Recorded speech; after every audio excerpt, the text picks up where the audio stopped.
नमस्कार, मैं रवीश कुमार। केंद्र सरकार ने prevention of cruelty to animals act 1960 में बना था संसद में, उसमें बदलाव करते हुए उसके आधार पर नए नोटिफिकेशन जारी किए हैं, जिसके तहत मवेशियों के बेचे जाने के कुछ नए दिशा निर्देश हैं। इस नियम के तहत पशु के लिए लगने वाले साप्ताहिक मेलों या मंडियों में अब कसाई के हाथों या कटाई के लिए मवेशियों को नहीं बेचा जा सकेगा।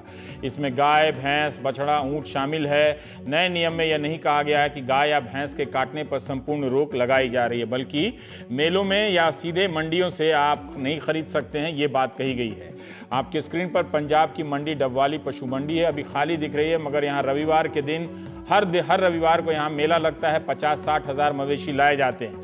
यहाँ पर भैंसें कसाई के हाथों पर बेची जाती हैं, गाय नहीं, क्योंकि रोक है। हमने यहाँ के डेयरी किसान दर्शन सिंह से बात की। उन्होंने कहा कि हेडलाइन लिखी है कि फैसला सही है, मगर गौशाला की तरफ भैंसशाला खोले सरकार, गायों के चरने की जमीन को माफियाओं के चंगिल से जुड़ाए। लेकिन सारा वक्त टीवी के डिबेट में चला गया, इसलिए ये दो काम करने का टाइम नहीं मिला।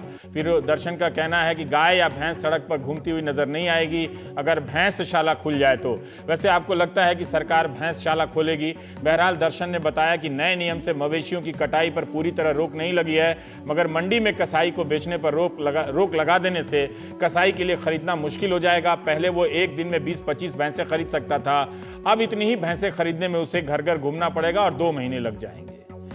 व्यापारी भी यही कह रहे हैं कि सीधा किसानों से मांस व्यापार के लिए खरीदना मुश्किल हो जाएगा। भैंस को नए नियम से बाहर कर दीजिए, क्योंकि भारत 65 देशों में बीफ का निर्यात करता है। इस चक्र में लाखों लोगों को स्थायी अस्थायी किस्म की नौकरी मिलती है।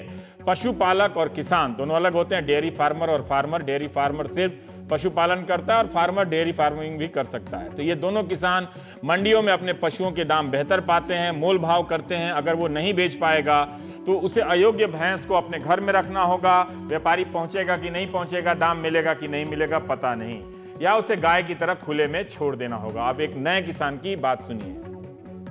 जो भैंस पहले दूध नहीं दे रही थी उन्हें तो हम बेचते, फिर पैसे देते, भैंस ले लेते थे और नहीं।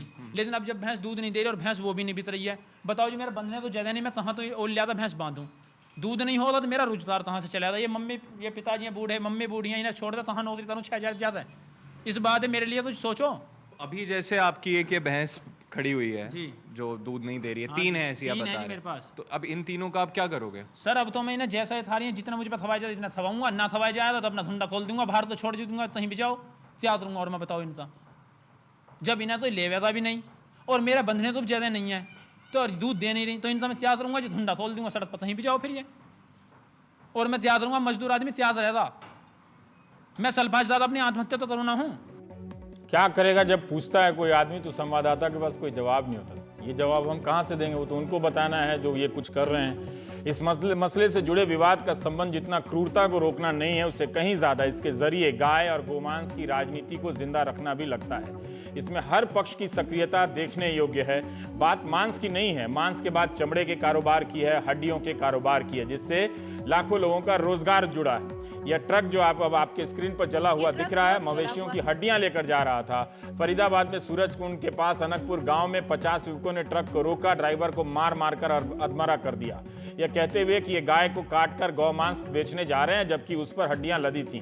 कंडक्टर ने लाइसेंस भी दिखाया, मगर युवक नहीं माने। 5 युवक गिरफ्तार हैं। बार बार इस तरह की घटना घटती जा रही है। यही हाल रहा तो लोग पुलिस की भर्ती होने के लिए ट्रेनिंग छोड़ देंगे, गौ रक्षक बन जाएंगे। पर्यावरण, वन व जलवायु परिवर्तन मंत्रालय, ये नाम है मंत्रालय का, 23 मई 2017 को अधिसूचना जारी कर नए नियम जारी करता है। नोटिफिकेशन हिंदी में भी है, इसलिए सबको पढ़ना चाहिए। इस नियम के अन्य पहलुओं पर भी बहस हो सकती थी कि क्या वो किसानों और व्यापारियों के व्यापक हित में है।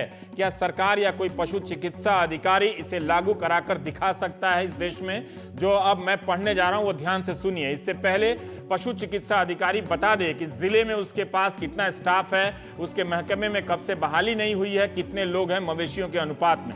सेक्शन 14 से 17 में कई प्रकार की क्रूरताओं की सूची है। ध्यान से सुनिए, इसमें लिखा है कि सींगों की कतरन, रंग रोगन और घोड़े की बिशपिंग, बिशपिंग मतलब दांत की चमक या उसकी घिसाई नहीं कर सकते हैं। भैंस के कान काटना अब क्रूरता है। पशुओं के शरीर के अंगों पर किन्हीं रसायन या रंगों का प्रयोग क्रूरता है। बिना उचित शैया के नाल लगाने के लिए पशुओं को जमीन पर आप गिरा देंगे, ये क्रूरता है। सिर, गर्दन, कान, सींग, टांग, पैर, पूंछ और पंख से पकड़ना क्रूरता है। पशु को नृत्य के लिए इस्तेमाल करना क्रूरता है। पशु को कोई आभूषण या सजावटी सामग्री पहनाना क्रूरता है। पशु को दूध पीने से रोकने के लिए छींका का प्रयोग करना, जिसे जाब कहते हैं बिहार में, वो क्रूरता है। हर किसान अपने बैलों को सजाता है, गायों को आभूषण पहनाता है। वो आपने उपकार का गाना सुना ना, बैलों के गले में जब घुंघरू।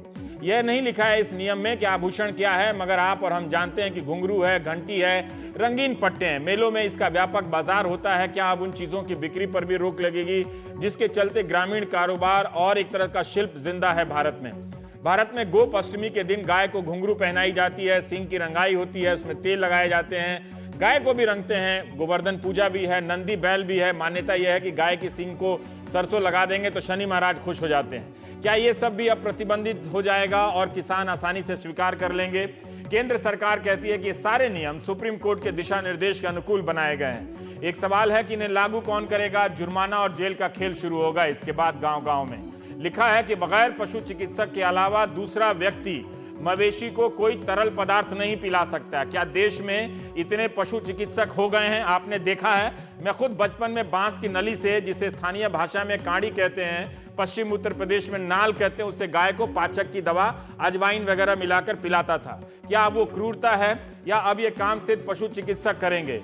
पश्चिम उत्तर प्रदेश में नई भैंस जब बच्चा देती है तो तेल पिलाते हैं उसे, बैल को घी पिलाते हैं। एंटीबायोटिक्स और स्टेरॉइड देना इस नियम के अनुसार अब क्रूरता है। यह ठीक भी लगता है। सेक्शन 15 में और भी कहा गया है कि पशु बाजार में सख्त मौसम में खुला छोड़ना क्रूरता है।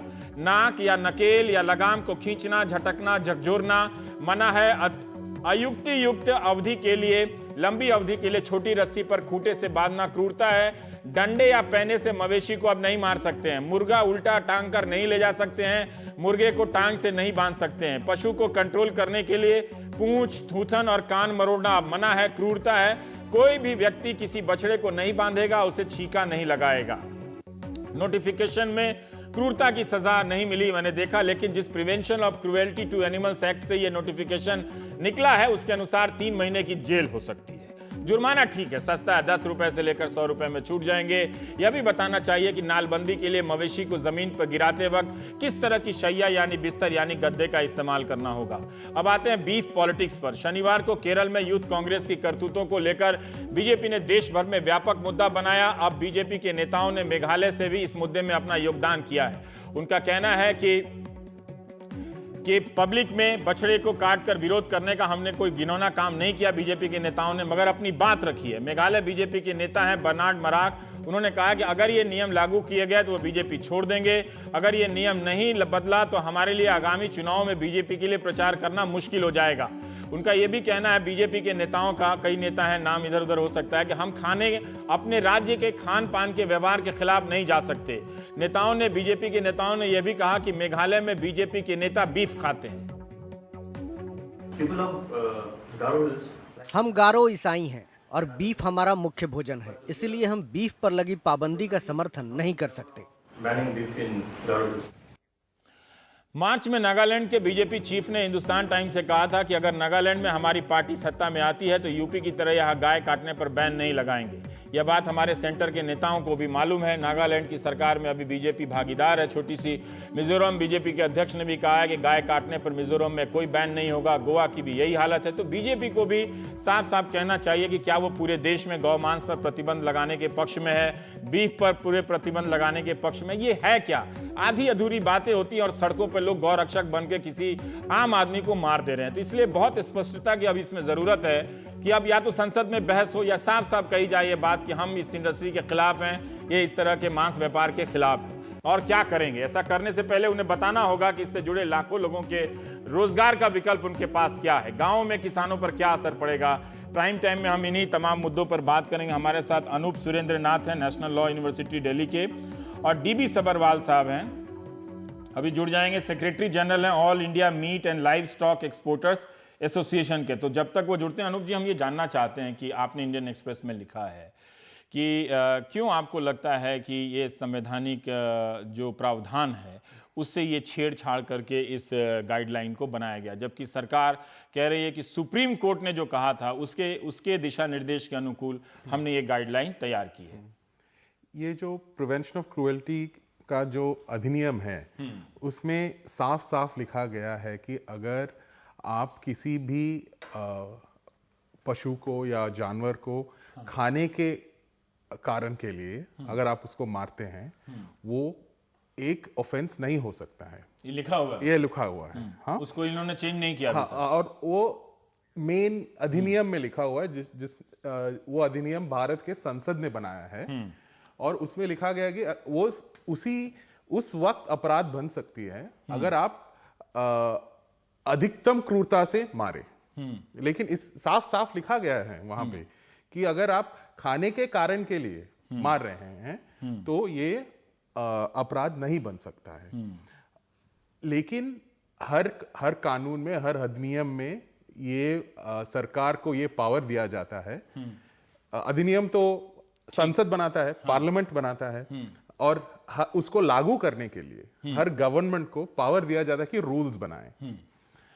लेकिन यहां पे क्या हुआ है, जो एग्जीक्यूटिव है, जो सरकार है, जिसके पास ये अधिनियम लागू करने के रूल्स बना सकते हैं, संविधान का ये कानून है कि जब आप रूल्स बना रहे हैं अधिनियम के अंतर्गत, आप उस अधिनियम से उसके बाहर नहीं जा सकते आप। और यहां पे रूल्स ये किया गया है कि ये रूल्स जो हैं अधिनियम के खिलाफ है। ये सख्त है क्योंकि सरकार के पास पावर नहीं है ऐसे रूल्स बनाने इस अधिनियम के भीतर।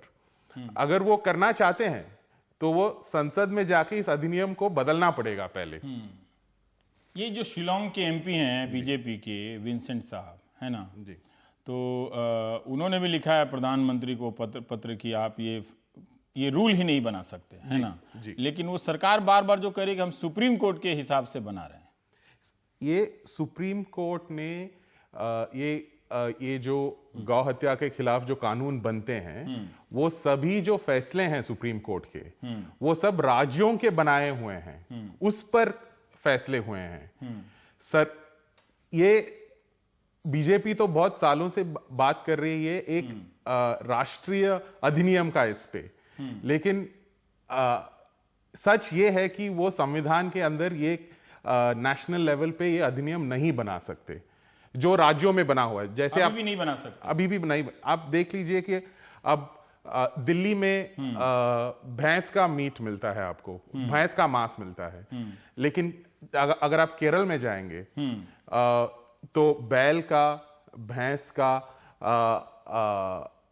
मांस मिल सकता है।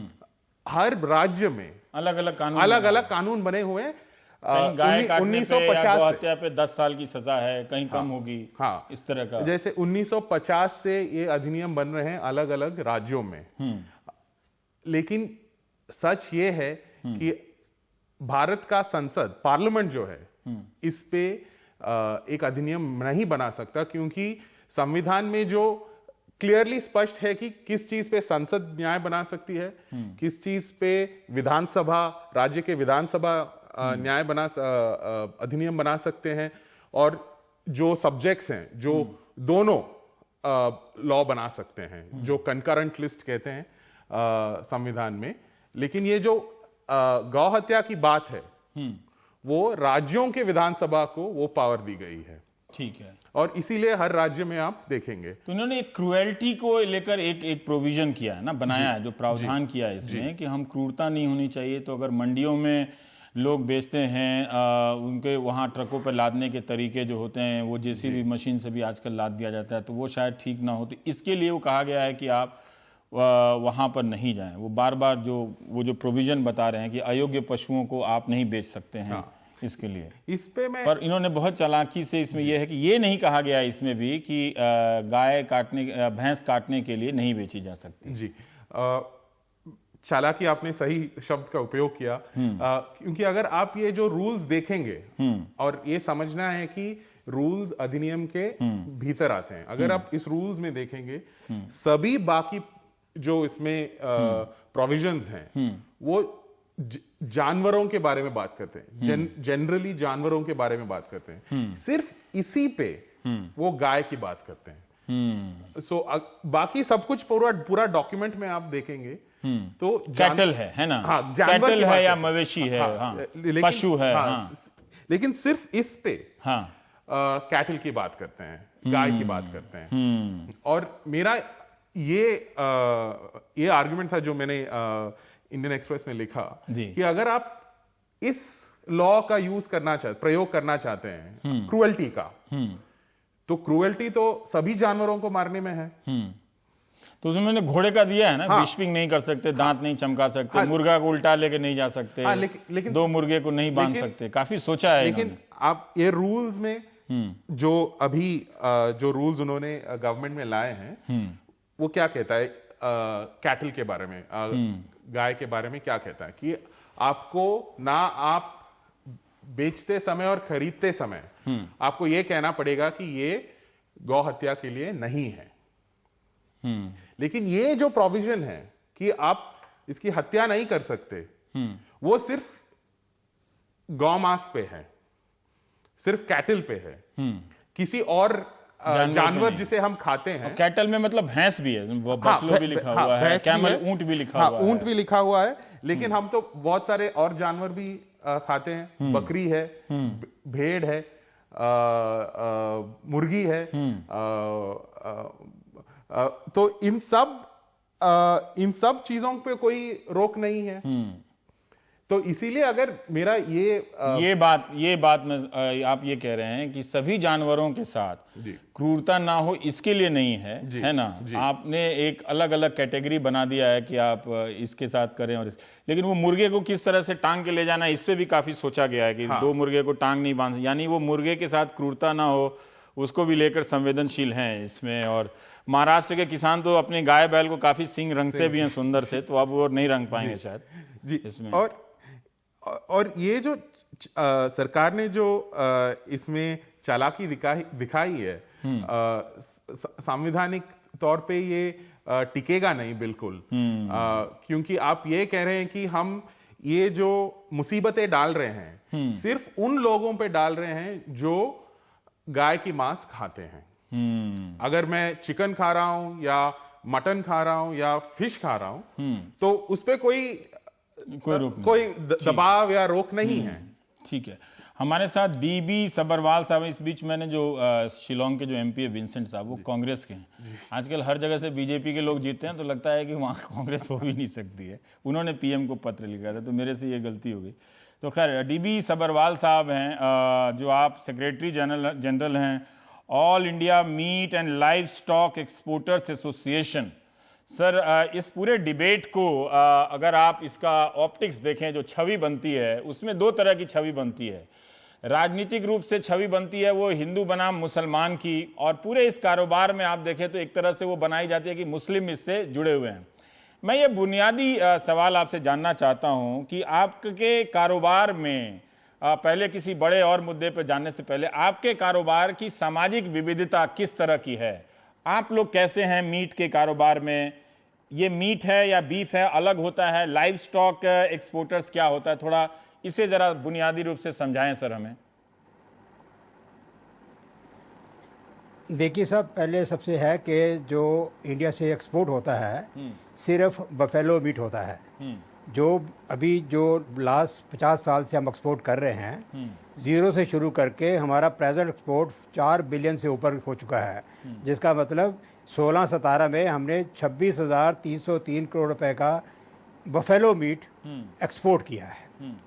उसमें है कि जो हम बफेलो मीट एक्सपोर्ट करते हैं वो हम प्रोक्योरमेंट जो है हमारी मंडी से होती है। 90% हमारी जो प्रोक्योरमेंट है जो बफेलो की है, जो बफेलो वही यूज़ होते हैं जो नॉन प्रोडक्टिव और non milching, non breeding animal जो हैं, फार्मर के किसी काम के नहीं है, वो फार्मर अपने जानवर मंडी में लाता है। वहाँ से 90% ऑफ हमारा जो एक्सपोर्ट का है हमने जानवर वहाँ से खरीदते हैं। फार्मर को मंडी में लाने से सबसे बड़ा फ़ायदा ऐसा है कि मंडी में परचेज़र का काफ़ी कंपटीशन होता है, बहुत परचेज़र होते हैं खरीदने वाले, बोली लगती है, उसको उचित दाम मिलते हैं फार्मर को। अगर ये अगर नियम लागू किया गया तो फार्मर अपना जानवर जो है, जो उसको किसी यूज़ का नहीं है, किसी को काम का नहीं है, वो मंडी में नहीं ला पाएगा। और उसके अलावा जो वहाँ से खरीदेंगे, फार्म गेट पे जो खरीदने जाएगा, वो थर्ड पार्टी हो गए आदमी जो उसका कोई इंटरेस्ट नहीं है, जो उसको आधे पैसे भी नहीं देगा, मगर फार्मर को एनिमल डिस्पोज कर रहा है तो करेगा। तो मेन फार्मरों को ही ज़्यादा इसमें नुकसान होगा। और आज के हिसाब में 5,000 से ज़्यादा मंडी हैं जिनमें जानवर, फार्मर अपने जानवर लाता है, अपना बेचता है। और वो जो अगर इस सभी मंडी को जो हमारा नोटिफिकेशन है उसके हिसाब से बनाना है, तो हमने एस्टिमेट किया है कि हर मंडी में 50 करोड़ रुपया लागत आएगी। तो 50 करोड़, अगर 5,000 मंडी है तो 50 करोड़ रुपया हर मंडी में खर्च करना पड़ेगा। तो 2,50,000 रुपया आपको इन्वेस्टमेंट करना चाहिए पहले। ये क्यों सर, किस लिए? ये रूल इंप्लीमेंट करने से पहले, ये रूल इंप्लीमेंट करने से पहले इसमें ऐसा क्या है कि 50 करोड़ रुपया एक मंडी में लगेगा सर? जी हाँ, बताइए इसमें ऐसा क्या है? 50 करोड़ रुपया में क्या लगवाएंगे? व्यवस्था है। 50 करोड़ की जमीन भी उसमें है, उसमें आपके सारे कवर्ड शेड्स हैं, पानी की व्यवस्था, बिजली की व्यवस्था, उसका चारा, उसका rest house, plus incinerators main के जानवरों को आपने वहीं डिस्पोज ऑफ करना है।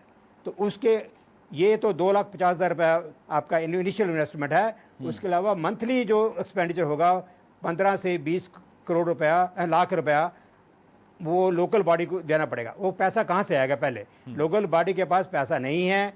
और ये जो है, जो नियम है, पहले ये नियम बने हुए हैं। ये APMC एक्ट जो बनाया है 2003 का और म्युनिसिपल एक्ट जो 1957 का है, ये दोनों एक्ट जो है पार्लियामेंट से अप्रूव हुए हैं, नोटिफाई हुए हैं। तो अभी जो मंडी हैं इसी के तहत चल रही हैं। और ये कहना कि ये व्यवस्था ठीक नहीं है, ये जो मोटिवेशन है, ये जो पॉलिसी है, ये कुछ NGO की बनाई हुई है। ठीक है, वो उस पर हम आते हैं, पर आपने मेरे इस सवाल का जवाब नहीं दिया। मैं ये जानना चाहता हूं कि इस व्यापार में जो आप लोग हैं, आप कैसे हैं? हम ये समझ रहे थे कि सिर्फ मुस्लिम लोग भी हैं, तो क्या हिंदू, मुस्लिम, सिख, जैन, ईसाई हर कोई है इस ट्रेड में, उद्योग में, एक्सपोर्ट करने में? देखिए, मैं खुद हिंदू हूं, जो मैं 28 साल से इस इंडस्ट्री से जुड़ा हुआ हूं। इस इंडस्ट्री में 30% से कम मुस्लिम पॉपुलेशन होगी, बाकी जो 70% है वो दूसरे ही लोअर कैटेगरी के लोग हैं, schedule caste, schedule tribes, ladies, downtroddens, जो वेरी लोअर तबके लोग हैं। 70% हिंदू हैं, मतलब आप ये कह रहे हैं 30% मुस्लिम हैं? हाँ जी हाँ, बिल्कुल बिल्कुल, सभी जाति के लोग इससे जुड़े हुए हैं। बिकॉज इसके साथ जो है एंसिलरी इंडस्ट्री जो है, मिल्क, वो भी इससे जुड़ी है, लेदर इंडस्ट्री इससे जुड़ी है। तो सभी को ही इससे नुकसान पहुंचेगा अगर ये इम्प्लीमेंट होती है तो। और ये जो बड़े बड़े एक्सपोर्टर लोग हैं वो किस तरह के लोग हैं सर? वो जानना चाहते हैं। थोड़ा सा सोशल एनालिसिस भी आ जाए। जो आपने बताया कि गरीब तबका, थोड़ा लोअर कैटेगरी नहीं इस्तेमाल करते तो ठीक रहता, लेकिन फिर भी मैं जानना चाहता हूं जो बड़े उद्योगपति हैं वो मिक्स कैटेगरी के लोग हैं। अच्छा। अगर बड़ा एक्सपोर्टर मुस्लिम भी है तो उसके जो एम्प्लॉइज हैं 70-80% जो एम्प्लॉइज है वो हिंदू हैं, क्रिश्चियंस हैं, दूसरे तबके हैं। तो ये कहना कि सिर्फ डोमिनेटेड मुस्लिम क्या है, वो गलत चीज है। वो गलत चीज है, बिकॉज इससे 70% दूसरे लोग इससे जुड़े हुए हैं। ठीक है। और इसके अलावा जो है, एक आप कहते हैं कि इसमें प्रावधान है कि एनिमल जो हैं, मैं इस पर आऊंगा सर, मैं इस पर आऊंगा। एक हमको ब्रेक लेना पड़ेगा। दो चीजें मुझे अभी स्पष्ट हो गई कि आप कह रहे हैं कि 70% इसमें गैर मुस्लिम हैं और पूरी एक तरह से ऑप्टिक्स बना दी गई कि जब भी ये इशू को डिबेट लेके आओ तो मुसलमान का चेहरा सबको नजर आने लगता है, इस तरह से बहस होने लगती है और पूरा एक तरह से राजनीति जो हिंदू बनाम मुसलमान की हो जाती है और जो ठोस काम होना चाहिए वो ठोस काम नहीं हो रहा है। और वो संवैधानिक वाला पहलू हम समझे, ब्रेक के बाद आएंगे तो और प्रावधानों पे बात करेंगे। आप बता रहे हैं कि जो प्रावधान है उसको लागू करने के लिए 50 करोड़ प्रति मंडी लगाना पड़ेगा, ये हिसाब है आपका। सरकार सहमत है कि नहीं है, ये हम बाद में देखेंगे। ब्रेक लेते हैं।